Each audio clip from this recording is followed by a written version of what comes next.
Assalamualaikum warahmatullahi wabarakatuh. Alhamdulillah, alhamdulillahi wa kafa, wassalatu wassalamu ala sayyidil mustafa wa ala alihi wa ashabihi ahli sidqi wal wafa.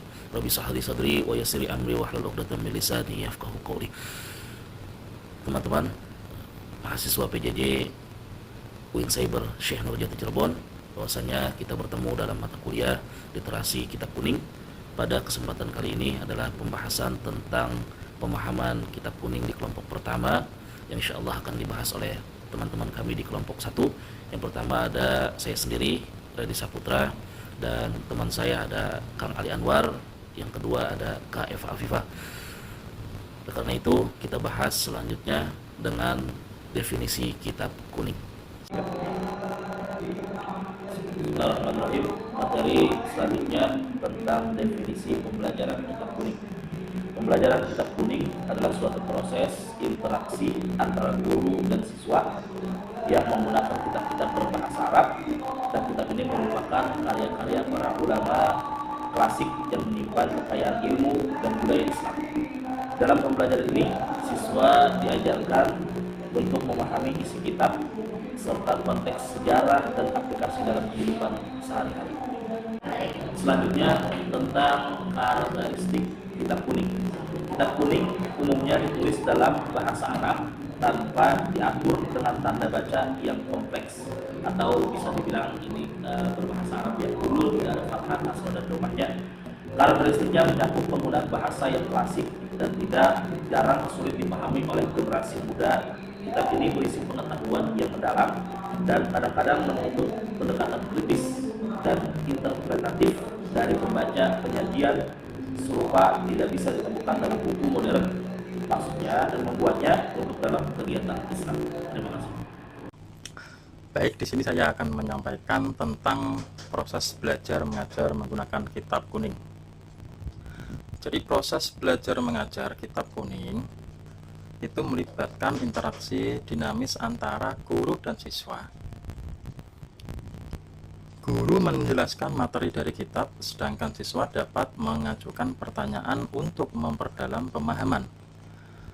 Metode yang umum digunakan termasuk sorogan, di mana siswa membaca di depan guru, dan bendungan, yakni guru menyampaikan isi kitab kepada siswa. Proses ini menekankan pentingnya keterlibatan aktif siswa dan pemahaman konteks ilmiah serta keislaman di dalamnya. Kemudian tujuan umum pembelajaran kitab kuning. Jadi tujuan umum pembelajaran kitab kuning adalah untuk memberikan siswa pemahaman yang mendalam mengenai ilmu-ilmu Islam dan pengajaran yang terdapat dalam kitab tersebut. Ini mencakup pengembangan karakter moral dan spiritual siswa serta pencapaian kemandirian dalam belajar. Melalui kitab kuning ini, siswa diharapkan mendapat menerapkan pengetahuan dalam kehidupan sehari-hari dan menjaga tali silaturahmi dengan tradisi keilmuan Islam. Bismillahirrahmanirrahim. Adapun tujuan khusus pembelajaran kitab kuning ini ialah tujuan khusus pembelajaran kitab kuning mencakup peningkatan kemampuan membaca dan memahami teks berbahasa Arab, penguasaan metode penafsiran kitab klasik, serta pengembangan kemampuan kritis siswa dalam menganalisis isi kitab. Selain itu, siswa juga diajarkan untuk dapat mendiskusikan tema-tema yang diangkat dalam kitab, sehingga mereka mampu berpikir analitis dan kritis terhadap karya-karya klasik. Kemudian masuk ke pembahasan relevansi tujuan dalam konteks pendidikan. Relevansi tujuan pembelajaran kitab kuning ini dalam konteks pendidikan sangat signifikan, terutama dalam pembentukan karakter dan pemahaman religius siswa. Di era modern ini, memahami kitab kuning membantu siswa mengaitkan ajaran tradisional dengan tantangan zaman ini.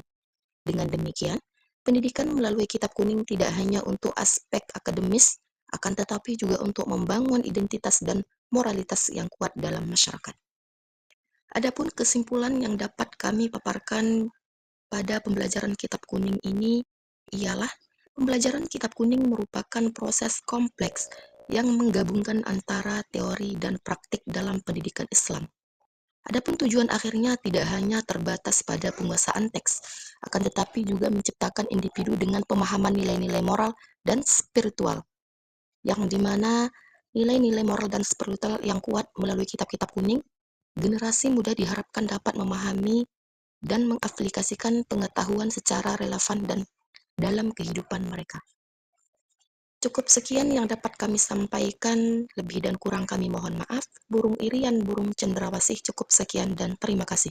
Akhirul kalam, assalamualaikum warahmatullahi wabarakatuh.